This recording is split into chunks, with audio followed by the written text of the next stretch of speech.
Okay, I'm here with Daniel Shatzkes, the founder and CEO of Gig Gear.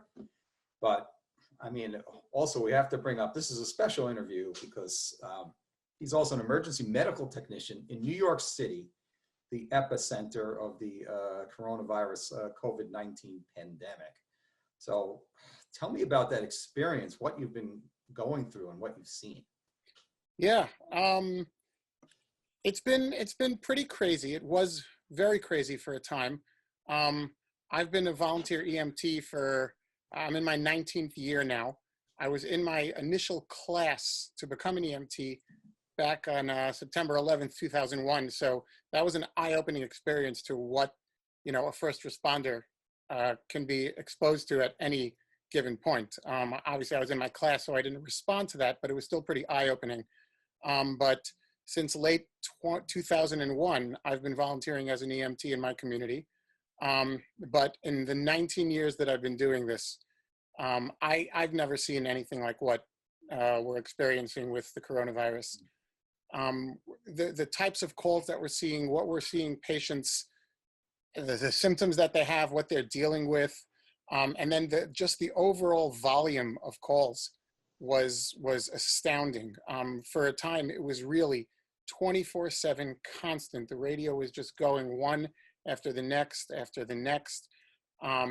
and we felt horrible for these people who through no fault of their own were really just, it's almost like, it picks one but not the next. And then you could have 2 or 3 or 4 people living in the house, and who was to decide who would get it and who wouldn't. And then when we were putting our patients onto an ambulance, I've been telling people this, I almost every single time we put somebody onto an ambulance, I was standing there wondering, is this the last time this person is going to leave their home?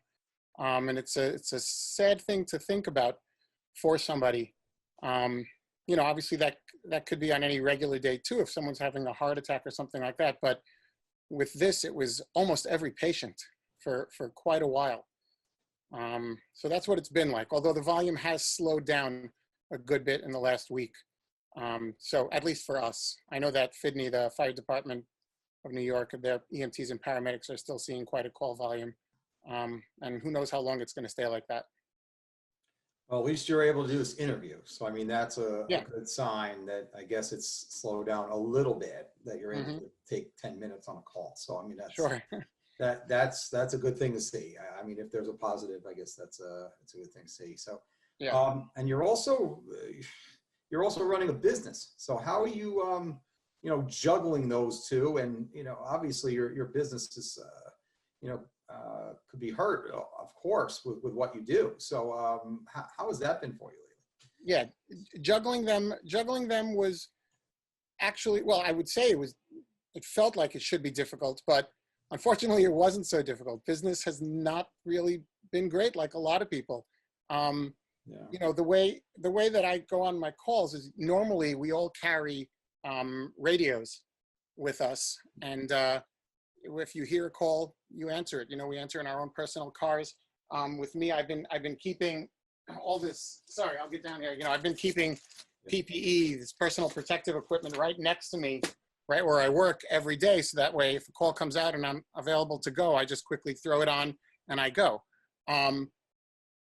For a time, we weren't working like that. We were actually all pulling shifts so that we were available to go immediately and, out on the streets.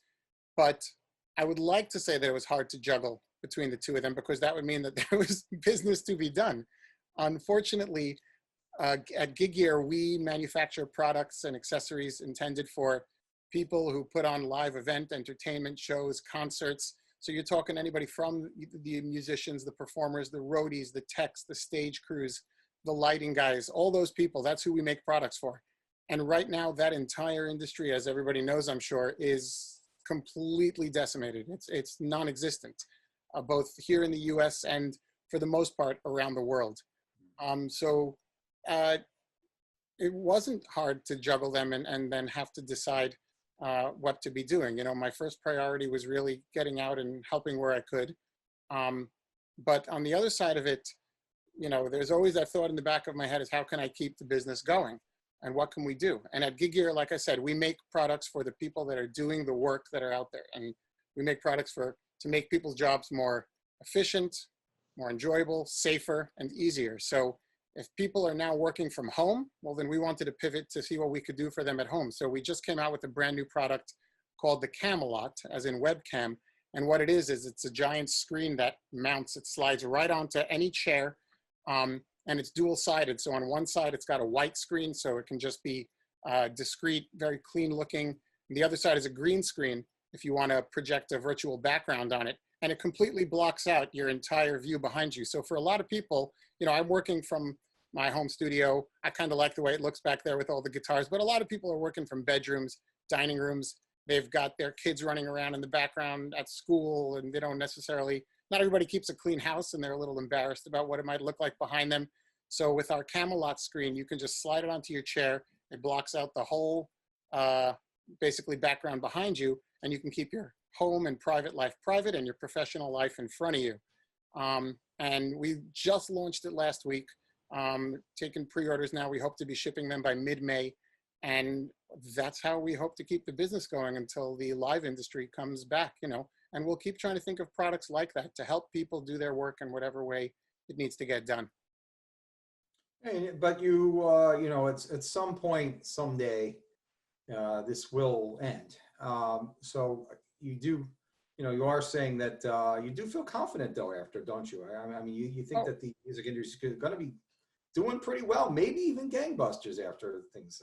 I do. I agree with that. I think it will be. I don't know if you've noticed this. One of the things that I noticed is on my Facebook feed, on my Instagram feed, and even on Twitter, the amount of musical content that people are putting out there right now from their homes, people who are just picking up instruments, both professionals and somebody who knows 3 chords on a ukulele or even on the piano or the guitar. They're just picking instruments up and they're playing and they're singing, they're performing, and it's unbelievable. Almost every other post that I'm seeing is somebody playing music or performing music in some capacity.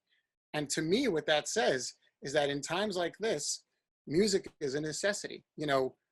With all the talk about necessary businesses being open and things like that, maybe it's not a necessity for a business to be considered open, but as far as a human need, to me, it seems like music is absolutely a need. And if that's any indication of what our industry will be like after this is all hopefully done and finished with, I think we're in for a boom, because people are going to realize what they have in their home and then what they want, so the retailers should be ready to provide people with that gear that they're going to want to help grow what they already have.